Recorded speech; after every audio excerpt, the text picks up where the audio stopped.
la matinale de 19h, du lundi au jeudi jusqu'à 20h sur Radio Campus Paris. Et à 19h53, c'est le billet de Simon. Donc avant de terminer cette émission, on te retrouve toi, Simon Marie, pour son billet d'humeur. Ouais. Bon, bonsoir. Alors, je commence, hein. Des ordinateurs de qualité? Que le Joker de Joaquin Phoenix, c'est Léon Blum? Ouais, non, peut-être pas non plus. Enfin, je veux dire, pas besoin d'être un génie. Suffit de prendre les commentaires de Sens Critique pour une bible pour croire que Joker est un film engagé. Quoi? Joker n'est pas un film engagé? Ça veut dire que... Quoi? Interstellar n'est pas le meilleur film de l'histoire de l'humanité? Bon, alors je suis un peu embêté parce que l'ordinateur sur lequel j'ai écrit, il a frisé cet après-midi. Et du coup, ça, c'est tout ce que j'ai pu recopier de la chronique que j'avais écrite au départ. Mais c'est pas complètement de ma faute, hein, c'est parce que l'ordi sur lequel je bossais, il avait pas le boîtier internet. Parce qu'on parle de boîtier internet encore ici. Et ceux qui avaient le boîtier internet, du coup, il était occupé. Sinon, j'aurais tout mis sur Drive, comme on le fait tout bonnement. Et tout aurait été bien, que tout se serait fini bien. Donc je pensais pas qu'il allait cracher. Donc sur le moment, je m'étais dit qu'importe, me suis-je dit en me disant que j'allais me dire qu'importe. Qu'importe, me suis-je dit en me rendant compte que j'avais déjà dit cette réplique. J'ai donc commencé, je me suis concentré religieusement et pour écrire un papier au vitrail. Ouais. Et donc j'ai écrit, ah ouais, et c'était hyper à charge, ça mêlait politique et culture.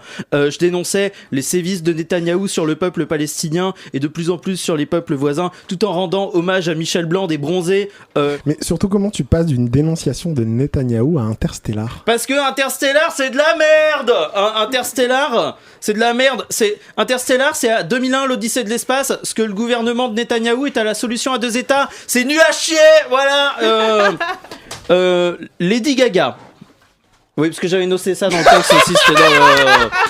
C'était un peu comme un pense-bête. Enfin, plutôt un pense dans mon cas, parce que je suis loin d'être bête. Je suis loin d'être bête. Pourquoi il y a un silence tout à coup?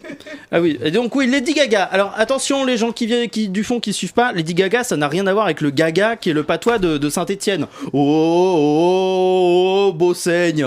Oh, colito badro mince. Ça ressemble, ouais, ça non, ressemble. Ça n'a rien à voir, je parle évidemment de la chanteuse, mais aussi de l'actrice, puisque Lady Gaga est à l'affiche de Joker Folie à 2, qui est la suite du film Joker.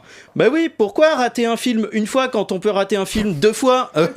Pourquoi? Parmi les trucs qui ont marqué la promo de cette suite, il y a évidemment un plan où Lady Gaga dessine un sourire sur une vitre. Elle va voir le Joker au parloir. Elle dessine un sourire sur une vitre avec du rouge à lèvres. Et la bouche de Joaquin Phoenix se fond dedans parce qu'en fait, c'est le Joker depuis le début. Waouh!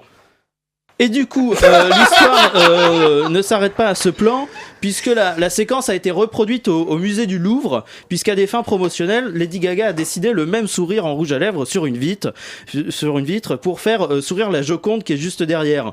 Heureusement qu'elle n'est pas militante écologiste.